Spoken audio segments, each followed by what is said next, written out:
Imagine waking up one morning and there's this low, persistent hum. Mm. It's coming from, well, beneath the ocean. And it's a sound so strange, maybe even unnerving, that it's apparently frightening marine life. And puzzling governments, too, reportedly. Exactly. It's not just some weird noise. It's an active, ongoing mystery. Hmm. Okay, let's try and unpack this a bit. Let's do it. Today, we're taking a deep dive into something really compelling. These unexplainable phenomena, these strange sounds from the Earth, and how some recently surfaced documents seem to connect them to objects that, well, they seem to defy our current understanding of technology. Right. Our mission today really is to explore these intriguing sources. We want to connect events that might seem totally separate, isolated even. See what pops out. Yeah, see what insights emerge when we look beyond the surface, especially when the info is coming through, let's say, less conventional channels. Like WikiLeaks. Exactly. We'll focus on two specific Canadian incidents that have grabbed a lot of attention. Incidents that, well, they could potentially shift how we perceive the unknown. And we've got some absolutely fascinating material here. Mm-hmm. I mean, we're talking about excerpts from a file actually titled Wikileaks, Functioning UFO Found in Canada, Emitting Ping.mp3 JOC. That exact title. That exact title. It surfaced via State Department emails made available through WikiLeaks, the platform famous for publishing classified stuff. Mm-hmm. And alongside that, we've got official reports on a pretty historic Canadian UFO incident, too. So, yeah, get ready for some unexpected twists and turns, maybe connections you haven't thought about. Should be interesting. Okay, here's where it gets really interesting. Maybe a little mind-bending, even. Uh-huh. Let's start with this claim that, honestly, if it weren't in these documents presented as, newly available, maybe leaked, it would sound like pure science fiction. Right out of a movie. Totally. This specific document basically suggests a UFO crashed through Arctic ice some years back and has been operating on the floor of the Arctic Sea ever since. Now, that's a huge claim. A massive claim. What are the details there? Well, the source describes this initial event pretty vividly. It paints this picture. The villagers of Igloolik, up in Nunavut. Remote place. Very remote. They woke up one morning to this brilliant streak of light just blazing across the sky. Yeah. Not a meteor, apparently. It struck the nearby ice with this huge bang. Wow. Can you imagine? 200 villagers, drawn by the noise and light, they come rushing out. But there's nothing there. No debris. Nothing. Just a perfectly round 10-meter hole punched through the ice. And black water steaming and bubbling up through. Steaming in the Arctic. Steaming and bubbling. Just this void where something clearly hit hard. It must have been an absolutely incredible and probably pretty unsettling sight. Left way more questions than answers, obviously. And what's really insightful, I think, is how that initial, very dramatic event sort of set the stage for the ongoing mystery, right? The impact, seen by a whole community, established that something tangible, something powerful happened. Undeniably.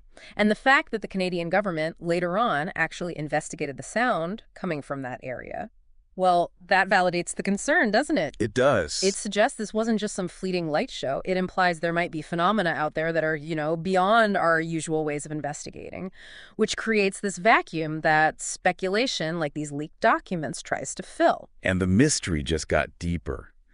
Years after that initial impact, Okay. hunters in that same remote Arctic community started reporting this persistent, weird sound coming from the seafloor, specifically from the Fury and Hecla Strait, which is about, 90 miles northwest of Igloolik? Right. And the sound is consistently described as a pinging. Sometimes a hum, maybe a beep. A steady sound. Seems like it. And it's not just, oh, that's curious. It's a significant disruption. Paul Kwasa, he's a member of the Legislative Assembly. He went on record saying, and I'm quoting here, whatever the cause, it's frightening marine mammals and other animals. So this isn't abstract. No, it's having a real-world impact. Exactly. It's affecting the local wildlife that the community depends on. That changes it from just a weird noise into a genuine local problem. Absolutely. And the fact that the Canadian government didn't just, promise to look into it. Right. But they actually sent a submarine through the strait. Right. That's a critical detail from the source. Submarine, yeah. That's serious. It signals they viewed this as legitimate, significant, needing high-level intervention. Yeah. But, and here's the fascinating and maybe concerning part. There's been no public word on what that submarine found. Nothing. So, silence. Silence. Which kind of highlights how information, even from sources like leaked documents, can just raise more questions.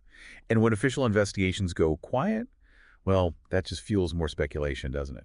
And it directly impacts those local communities caught right in the middle. It's a really compelling example of a mystery that officials acknowledge exists, but seemingly can't or maybe won't fully explain publicly. Okay, so while that Arctic ping is relatively recent, this kind of thing, the Canadian military and government investigating unidentified phenomena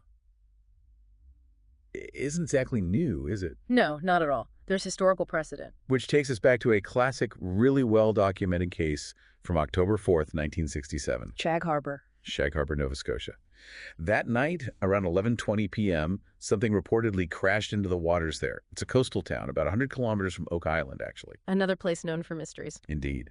But the eyewitness accounts from Shag Harbor that night, they're incredibly consistent and quite captivating. What did people see? At least 11 people from different spots around the harbor saw this low-flying, brightly lit object heading straight for the water. Low flying. Yeah. And multiple witnesses described hearing this sequence of sounds. First, a whistling sound like a bomb, then a whoosh, and finally a loud bang as it hit the water. Bang, like the Arctic incident. Interesting parallel, isn't it? One local guy, Laurie Wickens, he saw the object floating maybe 1,000 feet offshore. Said it had this faint yellowish light. Floating. Floating. He actually thought he was seeing a large airplane or small airliner crash. He was convinced it was a terrible accident happening right there. Imagine seeing that, thinking it's a plane crash. The immediate thought would be rescue survivors. Exactly. That tension, the concern, only for the object to just sit there, glowing. And it's crucial to understand the immediate response, right? Because they did assume it was an aircraft crash. Yeah, they did? So 10 officers from the RCMP, the Royal Canadian Mounted Police, they arrived incredibly quickly, within about 15 minutes. That's fast. Really fast. They were there expecting to start a rescue operation. But here's the twist, the really perplexing part. Before they could really mount any kind of rescue attempt, the object, still faintly glowing, just started to sink. Sank itself. Slowly, steadily, it just disappeared under the water, vanished from view. Wow. So what happened the next day? Well, a full investigation kicked off. The RCMP, the Coast Guard, military divers, they searched the area thoroughly. Find anything. No debris. And crucially, they checked all the flight logs, air traffic control, everything.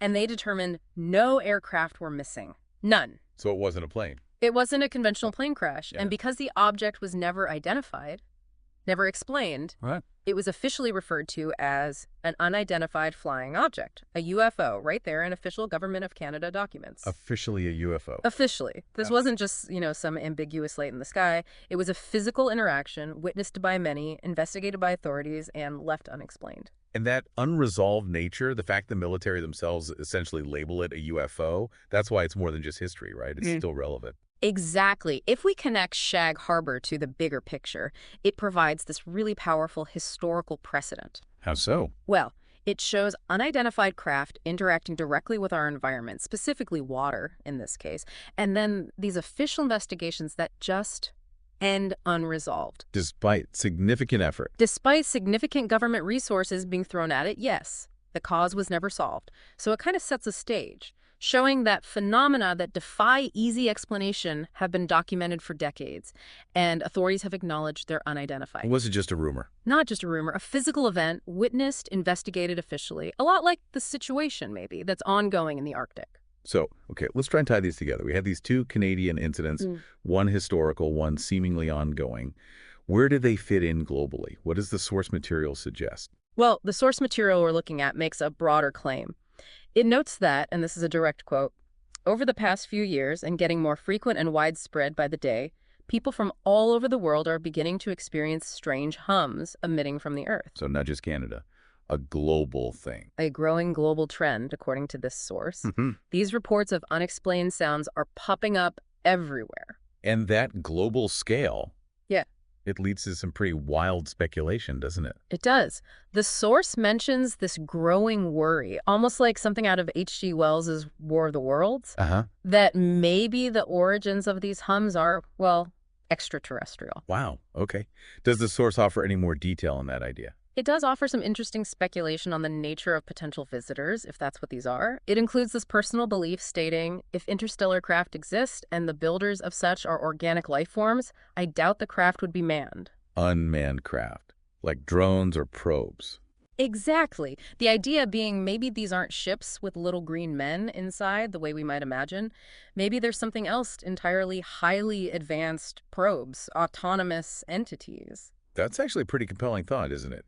Especially given how elusive these things often seem. It is compelling. If you're dealing with truly advanced interstellar tech, maybe unmanned craft explain why contact or capture seems so incredibly difficult. Right, they might operate on principles we don't even grasp. Precisely. It shifts the picture from piloted vehicles to maybe sophisticated, self-sufficient things, making them inherently harder to detect, track, or even understand using our methods. Does the source connect this idea to anything else? Interestingly, yes. The source explicitly says this unmanned scenario is the exact one suggested for whatever created and is perhaps still moving within Pomsky's crater. Pomsky's crater. Yeah. That Siberian anomaly. That's the one. Discovered in a remote forest, another unexplained phenomenon. So the source isn't just throwing the unmanned idea out there randomly. It's presenting it as a possible historical analog. Yeah, suggesting maybe a consistent pattern across different unexplained events.